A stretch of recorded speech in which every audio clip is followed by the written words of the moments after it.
Hi, everybody. Welcome to my channel and welcome to my homestead.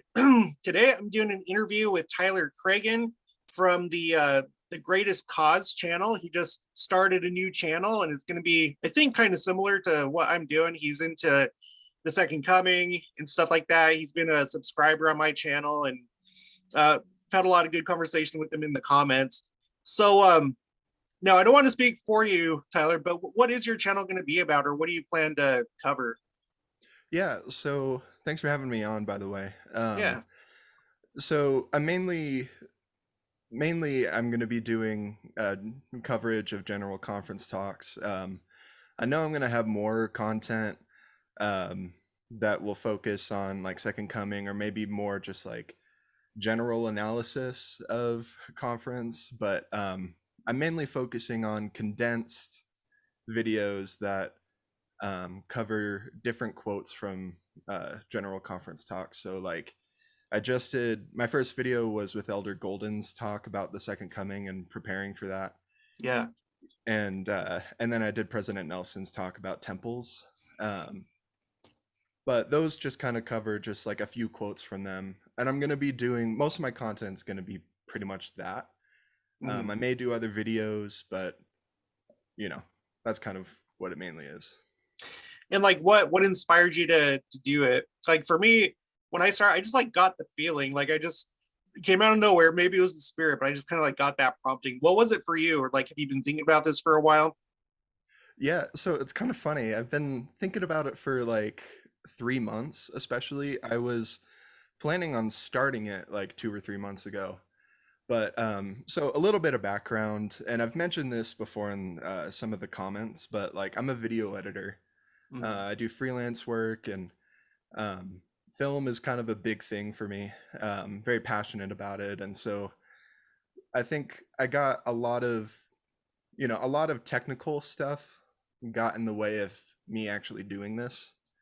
Um, I spent like a month trying to figure out, okay, what's my lighting setup gonna be, and like all this stuff. And I wasn't even thinking about like, oh, what am I gonna cover?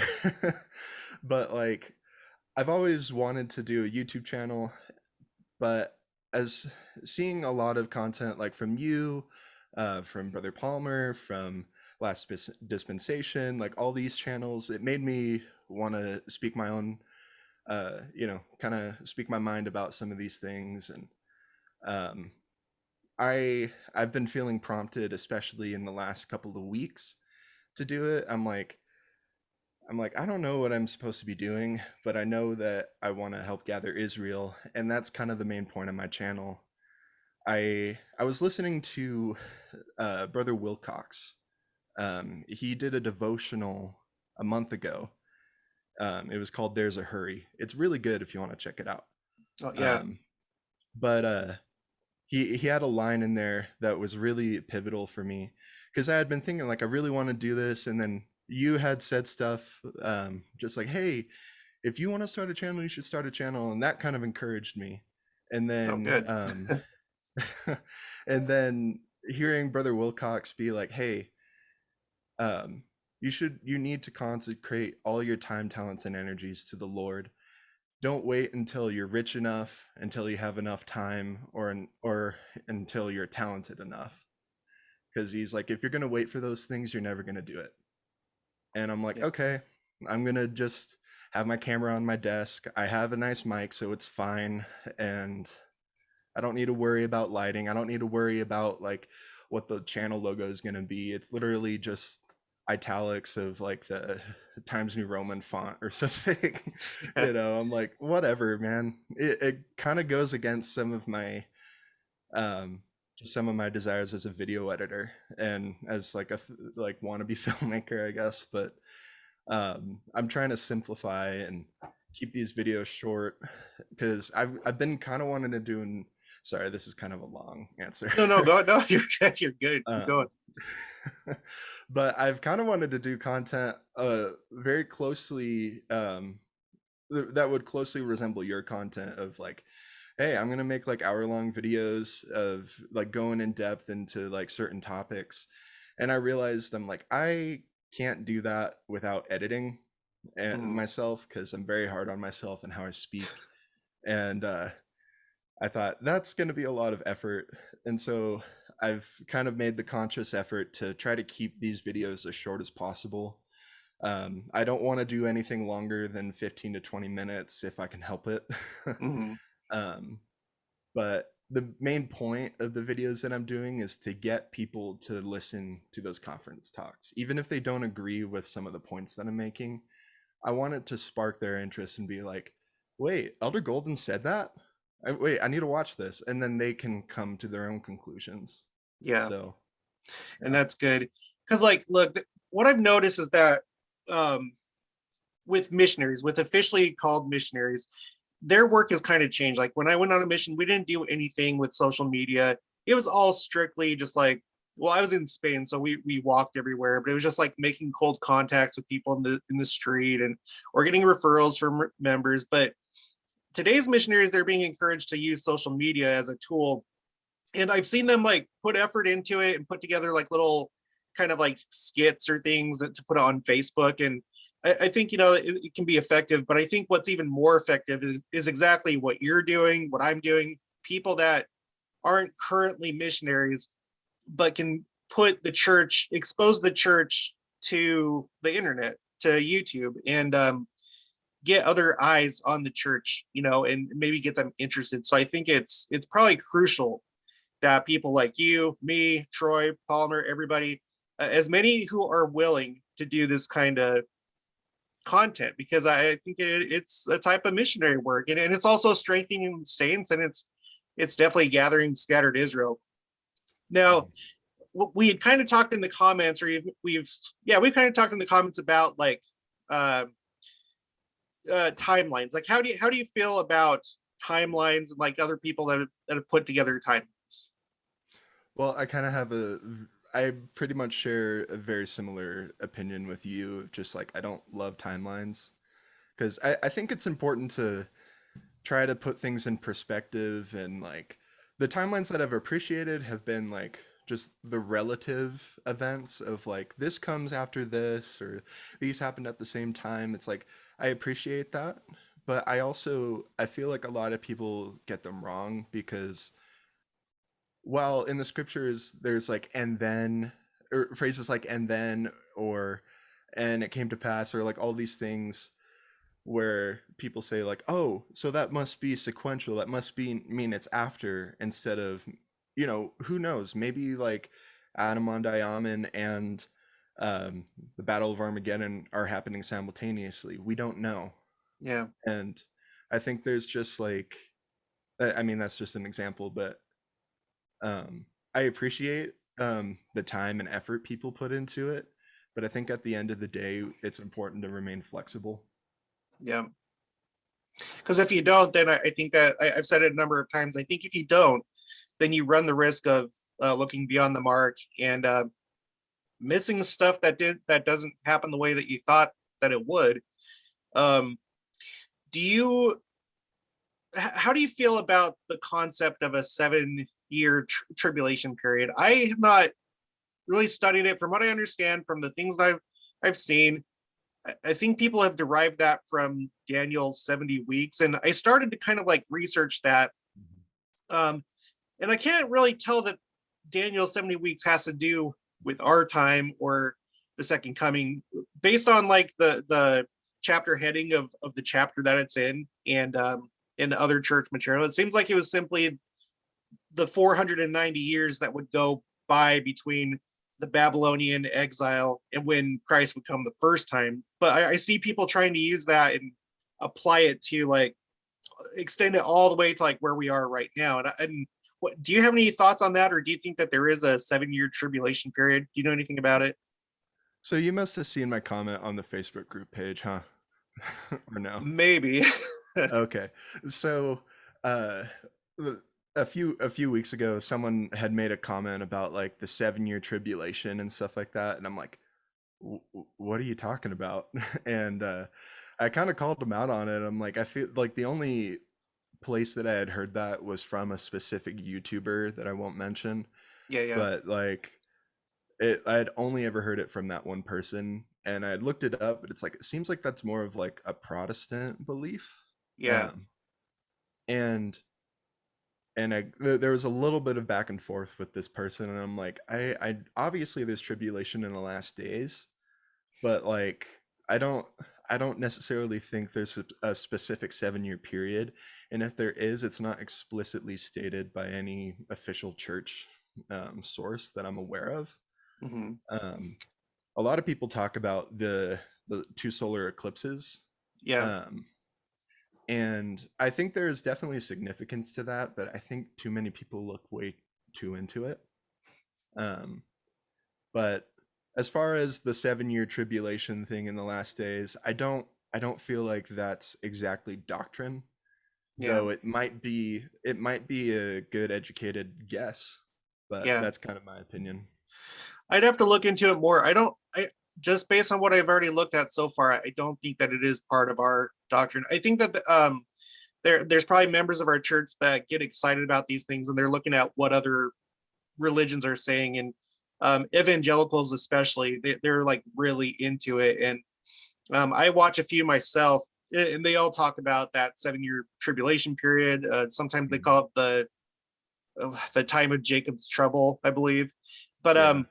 I think that they're basing it off of their interpretations of the book of Daniel and those 70 weeks. And just when I like to go to, like I said, the footnotes, the chapter headings, and then seminary and institute manuals, because I think that a lot of what you'll find, it's already basically been interpreted by the Mhm. church, Yeah. and you don't have to like wonder or guess or try and match things up with whatever. Um, okay, so yeah, I too believe that the eclipses are significant, and I agree. I don't know how significant, but the thing that just grabs my attention is mostly that they go over our historical church sites. Yeah. Um, I think us as members of the church, we can't ignore that. Um, but let's move on from that. What kind of things did you notice during conference? Like you did a video about Elder Golden's or Christoffel Golden Jr.'s talk. Like what kind of things did you pull out of that, and also just all of conference? Well, I think the biggest thing is urgency. And I've been feeling that urgency for the last couple of years, or at least the last couple of conferences, just from President Nelson alone. Hmm. But I think especially this last conference, all across the board, there has been such a huge shift in language, in terms of or in terms of urgency. Like I'm currently working on Bonnie H. Corden's talk, and then I'll be releasing that soon, and then doing Elder Cook's talk. But I've been starting to highlight phrases or words that convey a sense of urgency, and there's quite a bit. Yeah, Just things like there has never been a time that like just there's never been a more crucial time in history to have a personal connection with Jesus Christ. There's a lot of phrases like that, or it's like it has never been more important to realize that the second coming's closer. I don't remember the exact quote from Elder Golden, but it's like oh, now more than ever. yeah, yeah, There's yeah, a lot more phrases like that, um, across the board, with all the general authorities saying similar things in that way. And then of course just Zion, building up Zion. um I know you and Brother Guerrero were talking about that a lot, and just um yeah, everything from Elder Holland's talk, Elder Cook, Sister Corden, um their whole thing is like, hey, this is how you can gather Israel, and this is what we need to do. Stop having contention and just like get along. Like I keep thinking of that song. It's like, why can't we be friends? Like it's just a good one. It's a classic. yeah. Um, what do you make of, so in that same kind of way of thinking? What do you make of President Nelson's Lord's Battalion and Lord's Youth Battalion? Because maybe when the first time I heard it, I was just like, oh, okay, it's just kind of like a fun um, lesson or imagery for like something that he's trying to convey, but it seems like he's really serious. Like, what do you think about what he means when he's saying a Lord's battalion? So I have a lot of feelings about this, so bear with me. Okay. But I there's a lot of people who hate a lot of the war analogies and stuff like that, Yeah. but people do not realize just how much of a spiritual war we are in right now. Um, and I feel it in my soul that in such a way that like I have not felt even within the last 10 years. I mean, I'm young, but like Now, I just roughly how old are you? Are you in your 20s, 30s? I'm 23. 23? Okay. Yeah, so I'm pretty young, but I feel like just in the last like 5 years, there has just been a lot more contention, and I feel like there has just been so many more ways for the adversary to get in to our lives.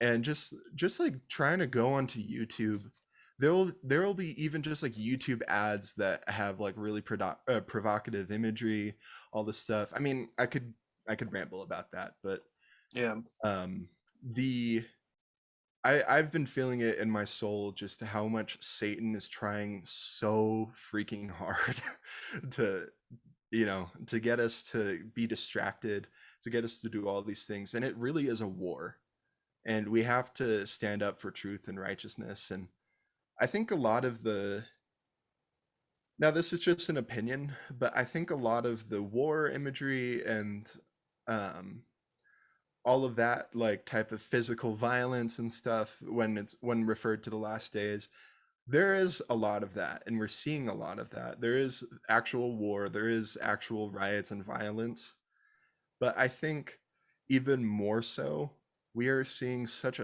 like so much spiritual warfare on our souls. Mhm. And I think like the Lord's Youth Battalion, the Lord's Battalion is so, I think it's a great, I think it's more literal than we realize, Yeah. because like I feel like I have to fight every day just mentally to not go on a darker path. um and I mean, yeah, I mean, that's just kind of. Yeah. Yeah. There's no doubt. There's no doubt that like I think we have some enemy forces kind of infiltrating into the church. Like I think that's always been the case since the beginning, but like probably even more so now, where a lot of people that don't know that they're the enemy, they're just buying into worldly philosophies and Mhm. stuff like that.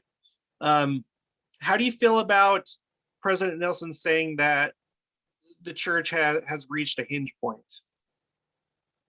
well we have, I think, we're kind of in a new era in terms of the world and in the church. I think that right now there's kind of, I kind of view it as there's no turning back. um I don't know how much time we really have. I mean, he said time is running out, but Yeah, I don't, I think just the next few years or however long until Christ comes, I think now is kind of like, okay, we you can't mess around now. If you get out now, you're not going to be able to come back in. I feel like we're starting to reach that point of like no return in a yeah. sense. Well, if you think about it from the perspective of someone that's like distance themselves from the church, they're excommunicated. Because when he said that time running is running out, when he said that, he was talking to people who had distanced themselves from the church and had kind of fallen away. So from the perspective of someone who's been excommunicated, they have to go through the repentance process, and then they have to get rebaptized, and then after that, like, and I don't know, maybe you know better, I don't know, but I don't know how much time goes by between when they get baptized and then when they can go to rebaptize and then when they can go to the temple. um, but I imagine that it's probably at least a year process, if not more. So I think that the fact that he said that back in 2019, Um, yeah, I think that he was probably being serious. Now, we still may have time, maybe 5, 10, 15 years, but um, if you're in that kind of situation, then yeah, you probably better get started now with Mhm. getting back into the church. Um, yeah.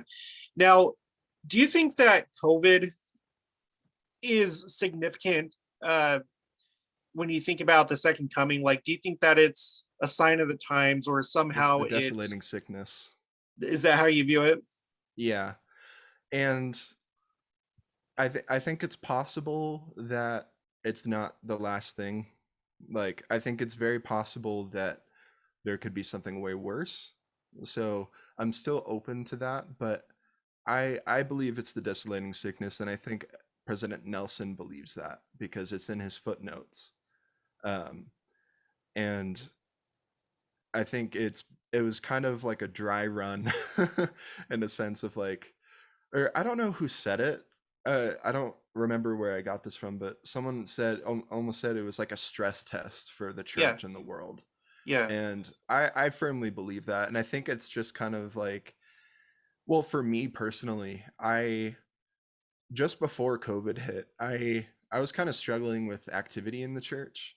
Um, I mainly was just having a hard time mentally because I deal with some mental health issues, and um, I for like a couple months I wasn't really going to church very often, and then COVID hit, and then I couldn't go to church, and I mean I still had a testimony, but like church was kind of hard for me.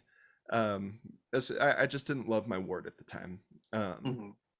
but when COVID hit, and then all the riots happened, a lot of my friends, were feeling really hurt because I have friends who are people of color, and it was just really hard on them, and not knowing really like where to side on a lot of issues, not just with like Black Lives Matter or COVID and all that stuff, but there's just so many, just polarization hit so much.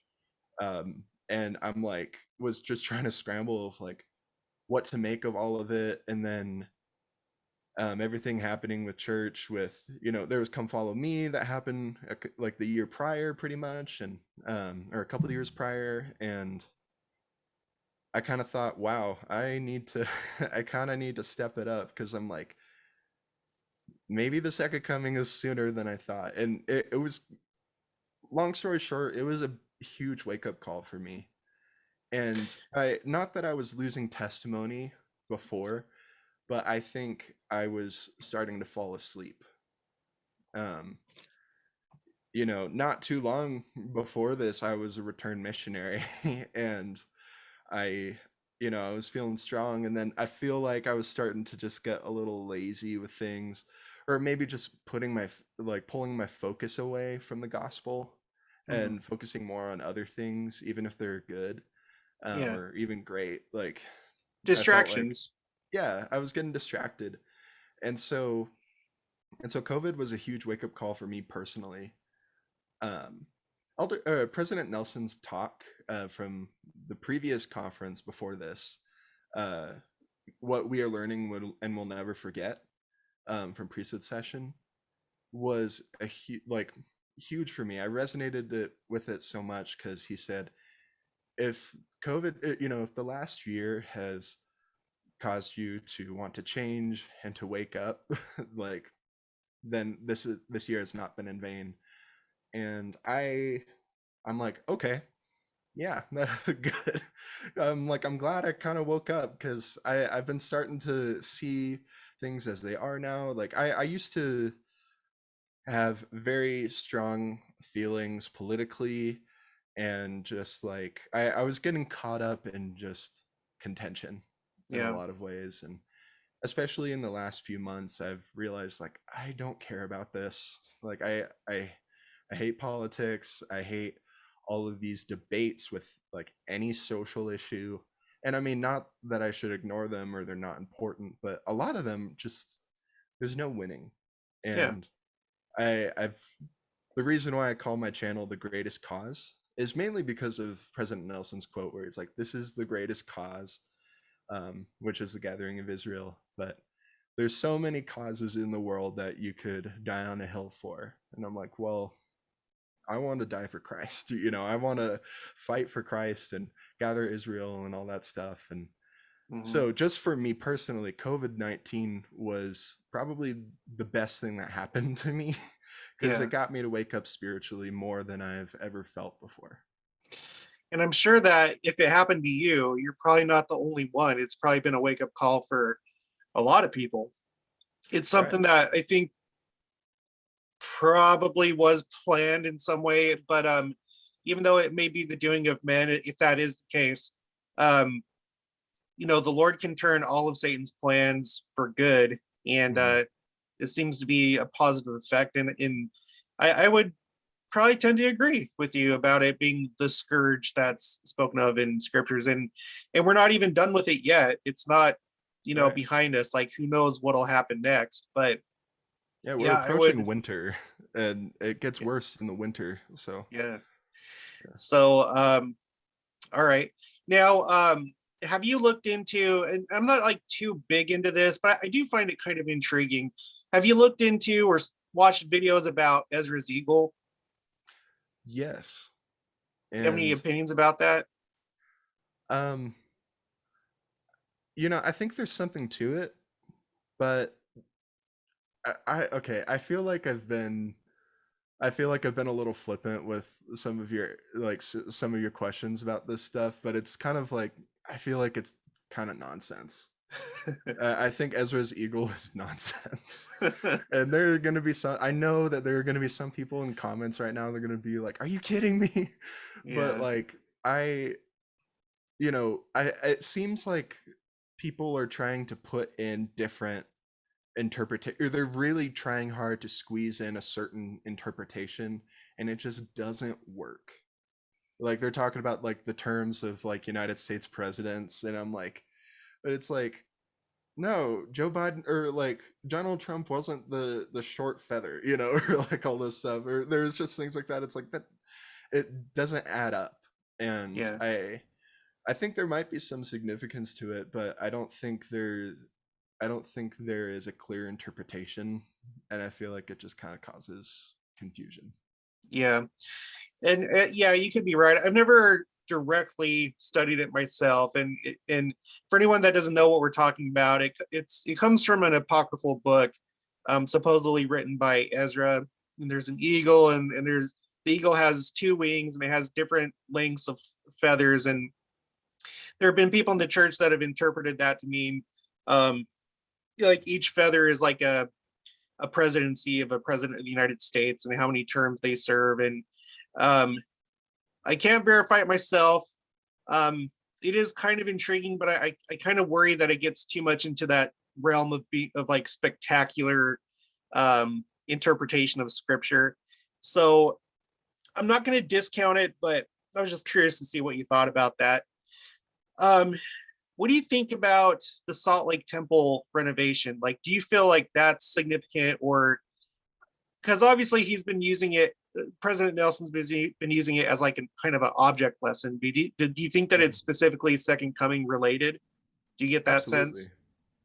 absolutely. I think just his comparison to our spiritual foundations, like in that talk, is crucial. I think it's very much literal, and not he's not just trying to use an analogy, but he's kind of like, hey, like pay attention to what we're doing with this, unprecedented times call for unprecedented measures.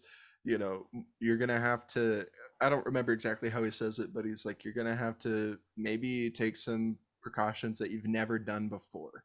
Yeah. And I think we kind of need to be careful with that, because I think there's a lot of room for fear and conspiracy.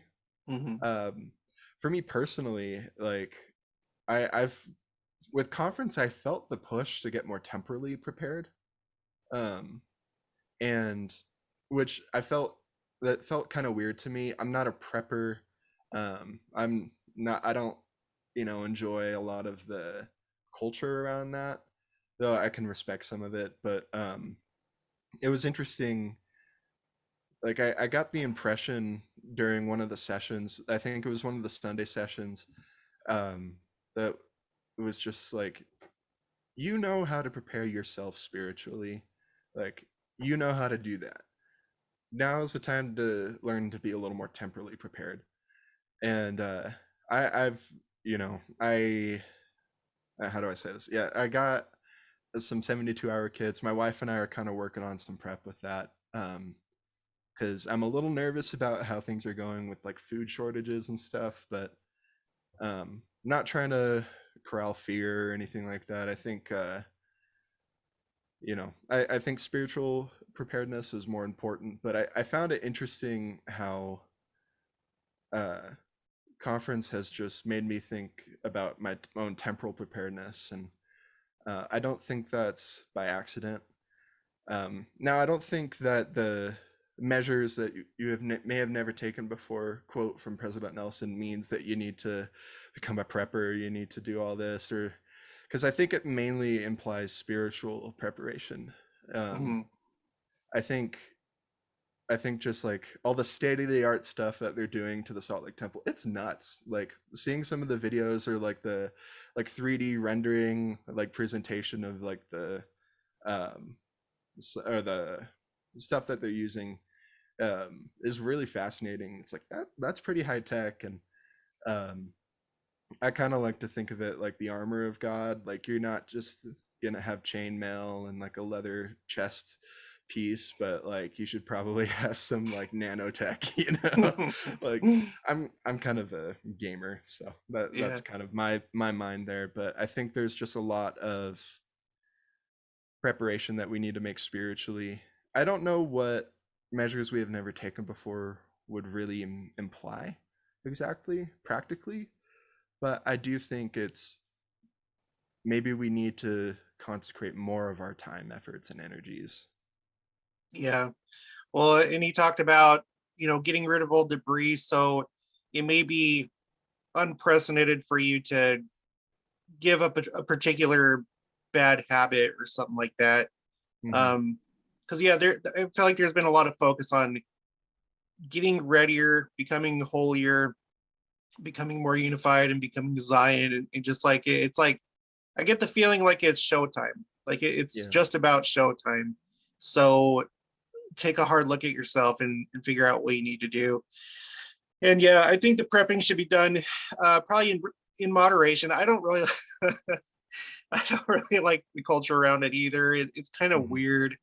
It becomes like this like weird hobby for some people, and that's cool, I guess. But uh, you should probably just look at your circumstances. Like if you're in Arizona, which is where I used to live, um, that's a bomb waiting to go off if like something happens to civilization, because you're out there in the desert and Yeah. there were people that are able to survive back in the 1800s and before, but it's hard to sustain a really large population like what's down there or in Vegas. So Mm-hmm. maybe like if you're from that area, make sure you have plenty of water and Yeah. stuff like that. Um, Well, my sorry not to cut you no, go off, ahead. but my wife and I are nervous because we live in Orem right now, and like and we're in a basement, Mhm. and we're right on a fault line, pretty much, or like very near a fault line. And there's Utah's overdue for an earthquake, I hear.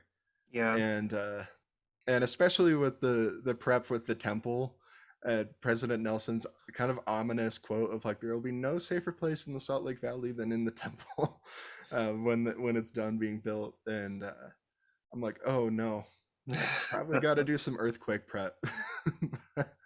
So I'm a little nervous being in Utah, but Yeah. I remember growing up with that kind of fear because everyone would always talk about the big one. So now that I'm in Kansas, not so much, although we do have the New Madrid fault line in Missouri. mm, And there's actually been like one earthquake I experienced here because you know, 'cause there are some earthquakes that happen here, which may be surprising to some people, but they all typically happen like in California and those areas. But in the middle of the country, there are a couple areas where there's regular earthquake activity. But yeah, I think you should just you need to look at where you live, what the specific dangers are to you, and then make sure that you are prepared for because like another thing with COVID is I, I was kind of blown away how quickly in those first few weeks how quickly the shelves in the stores were emptied of Yeah. like different products, ranging from food to, of course, toilet paper and then water and stuff like that. So hopefully, hopefully that's a wake up call for people to be temporarily prepared. At least have some food storage. At least have a 30. What is it? A 72-hour kit. Yeah. So yeah. Um, what do you think about the third temple that the Jews would like to build in Jerusalem? Do you think that that fits into uh, prophecy? Because I know that there's some people that believe that it's supposed to be an LDS temple. I think more people believe that it is going to be the actual third temple that's being described in prophecy. But have you been watching or following that situation and just things that have been going on? A little bit. Not too educated on it, but I know some of it, at least in what's happened in the last like month or so, or last couple months. I think it's interesting. Something that I have thought about is, a lot of people saying like, no, it needs to be like from our church, and may it may well be that the third temple is from our organization, but I often think about like the Gentiles and the Jews and how there's kind of like the two what you call it, yeah, just like the two different groups there. And uh we know that in the millennium that there is there's not just church members, there's all types of people.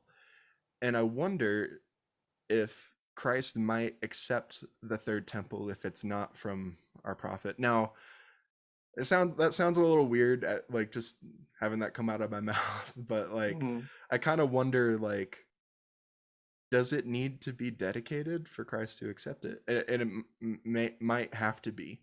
But I do wonder if there, if the third temple is where Christ is going to go to, if that's going to be um, the new center in Jerusalem. Um, but I don't really know, and yeah, again, I'm not too educated on that subject. Yeah, well, and I don't know. There's a whole lot you can really learn, because I don't think that there's anything really too concrete about it. Mm-hmm. Um, I guess you could say, uh, if it does turn out that they're the ones that build it and that's how it's supposed to go, we know that the Levites inherently have the priesthood. Oh Um, yeah. so it could be that they're because they've consecrated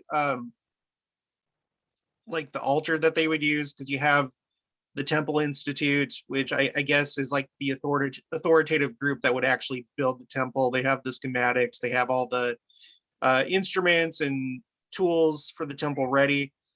So it could be that way, because you have the Kohanim, those are the Levites. Um, I guess we'll just see, but it seems like there's been kind of a lot going on lately on the Temple Mount, because Mm-hmm. there's been like an increase in the number of Jews that are regularly ascending the Temple Mount. They're kind of getting more daring with their activities. So I always think that that's something that's important to just kind of keep an eye on, see what's going on over there. Definitely. Um, Now, I asked Betty Horn this. Do you, and of course, like no one can say, but do you think that President Nelson will be the prophet of Adam Mondayaman and or, well, no, I guess, and the second coming, or do you think that he'll probably pass away before that time? Wait, you mean you missed it? What was that? No. Gosh, dang it. I had to do some I'm more kidding. good deeds to qualify. It's like you weren't there, but I don't know. I feel like I kind of have a feeling that President Nelson's going to be around for a while. Especially um like how you pointed out that some of the general authorities have said it's almost like he's getting younger and like all this stuff. And Yeah. I don't know. I mean, he might cap out at 100. I have no idea, but I feel like he's at least gonna be 100, if not even older. So I don't know. I feel like he has a lot of time left, and I Mhm. feel like there is not much more time left until the second coming. So I think it's possible that he is at least there for Adamon Diamond. I think President Nelson is the prophet of the second coming. And if he's not, I'd be a little surprised, but that wouldn't shake my faith. There just seems to be so much about him. Just for example, the number of temples that he's announced, he has the record now. It's at 83 that he's announced.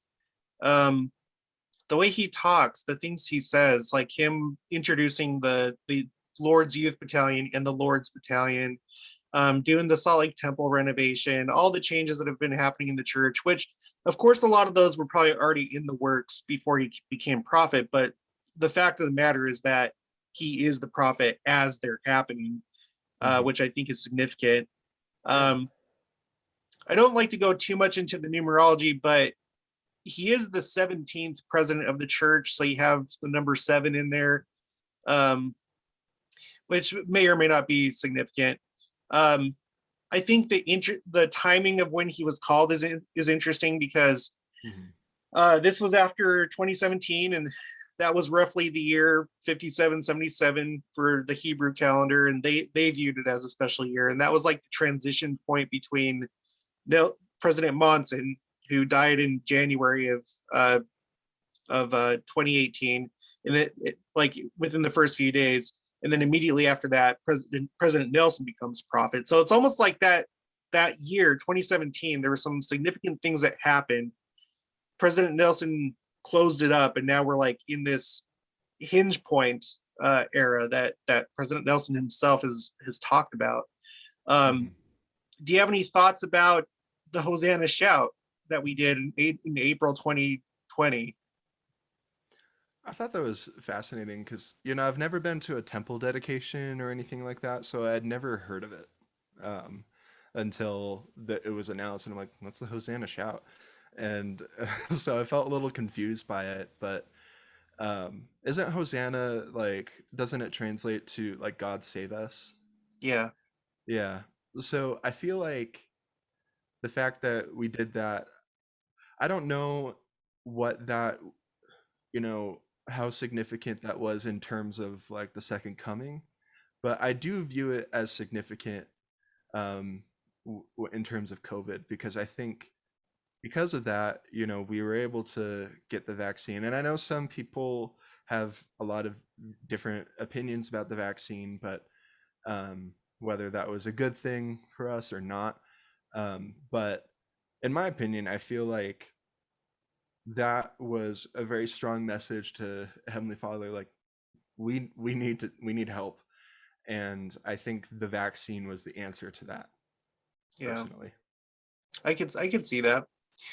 I could see that. I could also see it from a second coming standpoint. Just I think about how like it means God save us, um, but it also seems to attend events where Christ is coming. So like when there was that, I don't know what you call it, Palm Sunday or whatever in the scriptures, when Christ entered the hmm city, Jerusalem on the donkey, they had the palms and stuff. So they were like welcoming in their king.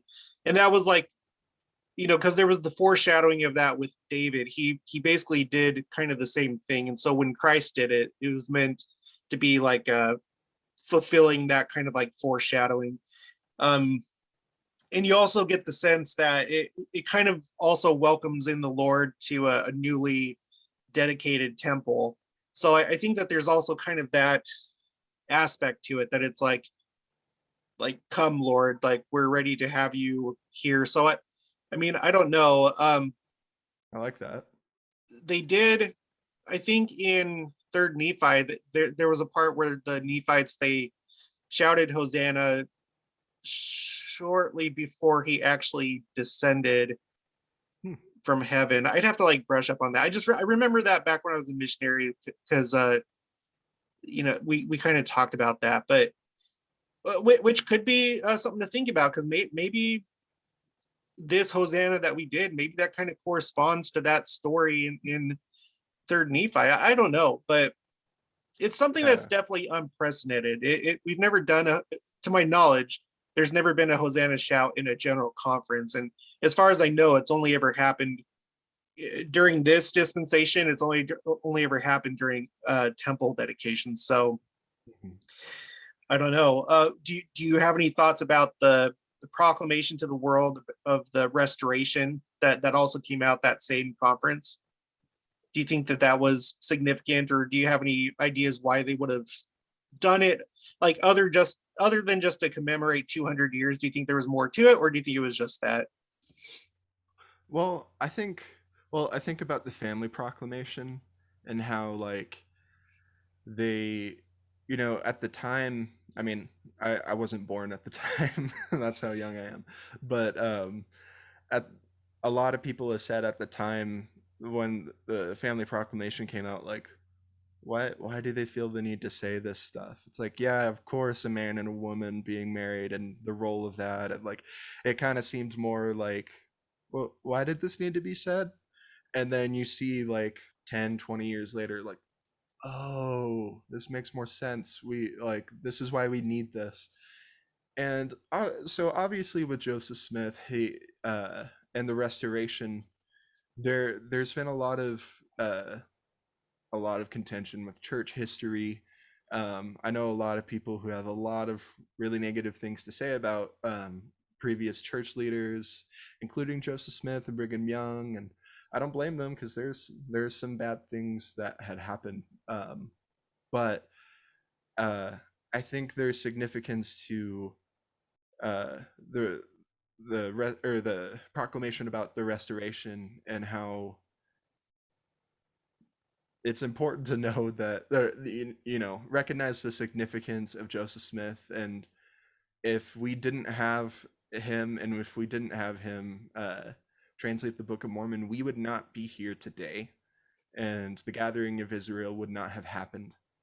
And I think just one, recognizing that, but two, it makes me a little worried because it seems like there's just a lot of doubt with church history now, and that's a lot of reasons why people leave the church, is because they get caught up in church history that may or may not be true.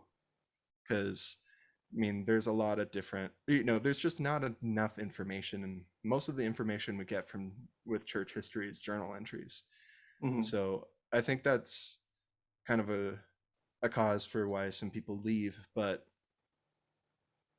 um, I'm curious to know, what's it going to be like in the next few years, like people trying to like continually trying to defame Joseph Smith and what that's done. Because if you destroy Joseph Smith and the Book of Mormon, what is our religion?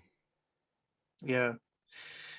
So I see like, okay, so thinking about the future, I think there's a trend right now where um, pretty much all religion, really, all religion is kind of under attack.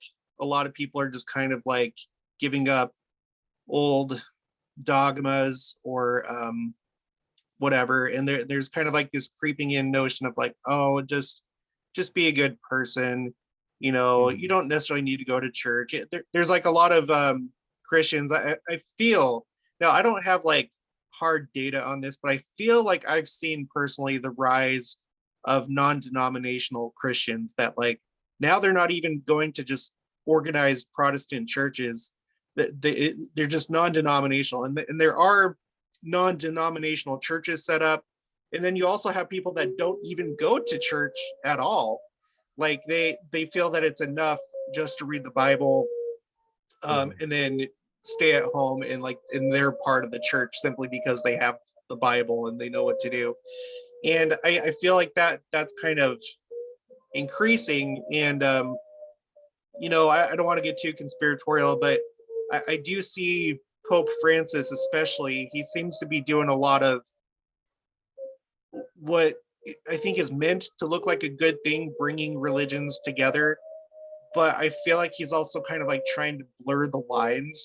Um, like I pointed out on my channel, he's doing this Abrahamic family house in United Arab Emirates, and it's like a plaza where there's like a mosque, a church, and there's a synagogue. And he's been doing a lot of stuff that has to do with Abraham. Like he made a visit to Iraq to this ziggurat, which was the birthplace of Abraham, in Ur. And he's like really emphasizing fraternity, brotherhood, and coming together and putting aside our differences. And I feel like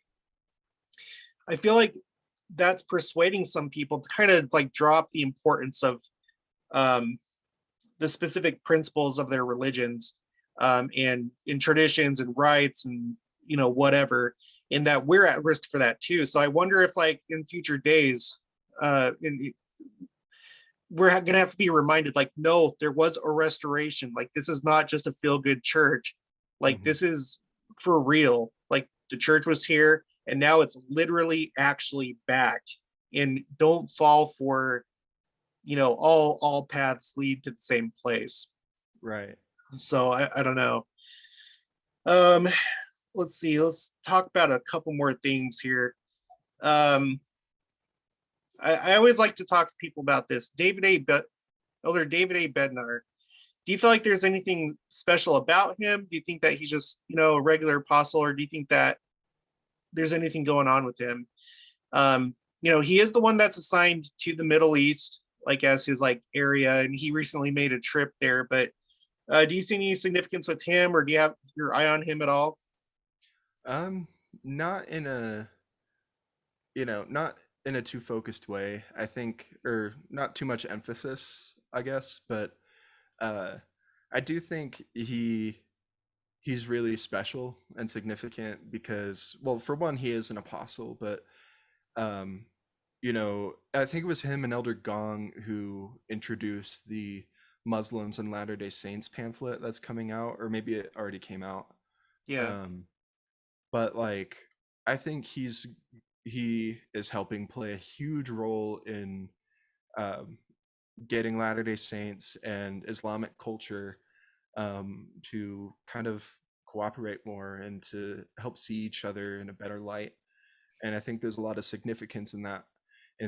My mom, going on a tangent a bit, my mom has played a huge role in her community, where she lives. She's in California, with refugees and all kinds of people from Afghanistan, Syria, and just being able to kind of help her, at least watch her help some families and get things organized, and her telling stories of her seeing pushback of some members of the church, um, of just like, why are we helping these refugees and all this stuff. I know a lot of people have varying opinions on immigrants and stuff like that, but uh,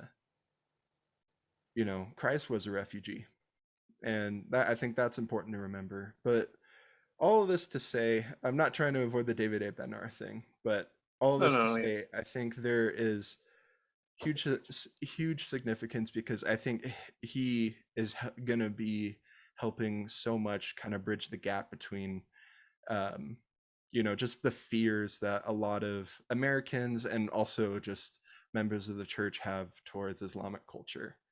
And yeah, I think that's going to help really just kind of solidify relationships and really to help gather Israel in the long run, because we need all the help that we can get from any group of people just to have unity in the world, because there's a lot of ignorance when it comes to Islamic culture, and I don't know a ton, but I know enough to know that there is a lot of similarities in terms of just values with family and with like roles of men and women. And I know that there's I know with some Islamic culture there's maybe some sexism, but I don't think that's in their core value there. yeah. But yeah, I think David A. Bednar has helped playing a really big role there. and also just he's a very spiritual, very very spiritual person, and like all of his addresses are just very just well thought out, very rich in doctrine. Yeah. And that's one thing that I've noticed about him. It seems like his, like, whenever he talks, you don't want to miss it. Right. His talks are like really good. And I just feel like there's kind of a different feeling to him. I'm not saying necessarily that there's anything really special to him, but just the age at which he was called, the Hmm. fact that like they waited up until the last 24 hours before that conference to like give him the official call, like it's just there's something kind of weird about it. But I just think he's kind of special, in one way or another. Let's see. Now, okay, let's end on this. Let's talk about Jackson County. Let's talk about Zion and stuff. What are your feelings about that? Because there's some like Palmer that believe that Salt Lake would be the center place of Zion. I think most of the church believes that it is still going to be in Missouri. In that, in any case, now I keep hearing people talk about like the dimensions of Zion, how it's like literally like a continent wide city or whatever. I don't know if like those numbers are meant to be kind of like symbolic or if they're literal, but what are your thoughts about, Jackson County, the Millennial Temple that's supposed to be the center place? Like what are your thoughts about all that? Well, I think it's going to be there. I don't think it's going to be Salt Lake. I'm open to being wrong, Mm-hmm. but you know, uh, even recently, there have been like news articles, and when I mean recently, I mean the last couple of years, there have been articles where it's talking about the church still trying to purchase land there, Yeah. and I don't think that is insignificant. And if it wasn't the place to be, I don't think we would still be trying. Yeah. So there's that. But also, I think um, kind of the gathering there. I know there's going to be Adam on Diamond, um, and it's kind of tough to say who all is going to really be there. But in terms of having the New Jerusalem there, I do think that's going to be the center place.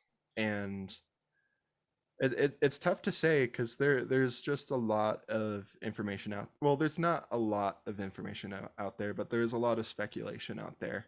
Mm-hmm. And so it's tough to say like when things are going to happen, what that's going to look like, who is going to actually go there.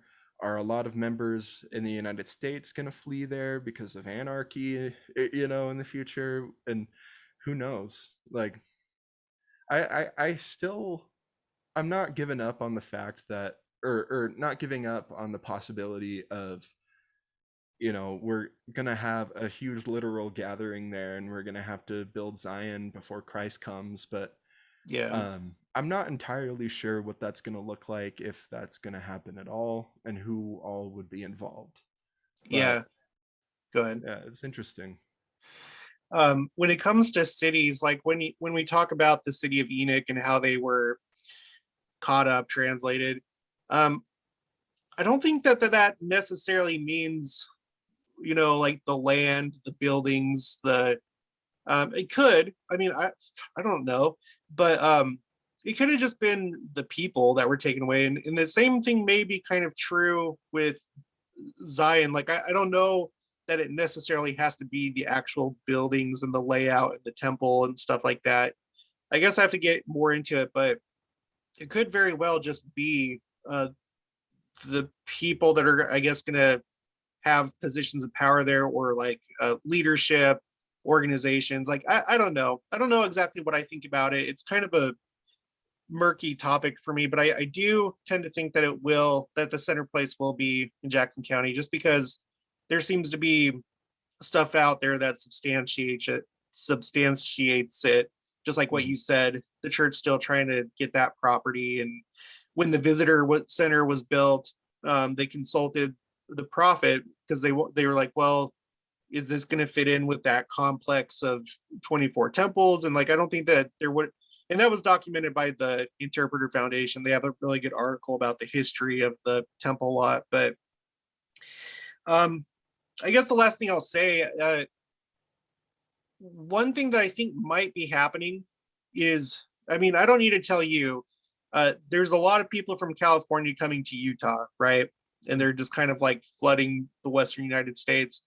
And then in turn, I feel like I've seen people coming from the Western states coming here to the heartland. So I don't know if there's kind of like a bit of a migration going on. It certainly was the case for me because I never intended to live here in Kansas. You know, my plans were to stay in either Arizona or Utah or something like that, but it was just like so unaffordable to buy land like what we did here. So I just wonder if like maybe there's kind of like a movement of people coming in toward the center, and it's, you know, just I guess we'll just have to see how things go. But Yeah. yeah, interesting stuff. All right, so we're hitting the 1 hour mark, so I guess we'll leave it right there. So again, this is Tyler Cragun. He has the Greatest Cause channel, and I'm going to put the link for that below so you can go check it out. Make sure to subscribe. I think he's going to have a lot of really good content, and I'm subscribed. I'm anxious to see what you're going to do, and then we'll just leave it there. If you haven't already, please make sure to subscribe, like this video if you liked it, hit the notification bell, leave comments, and we'll see you guys later.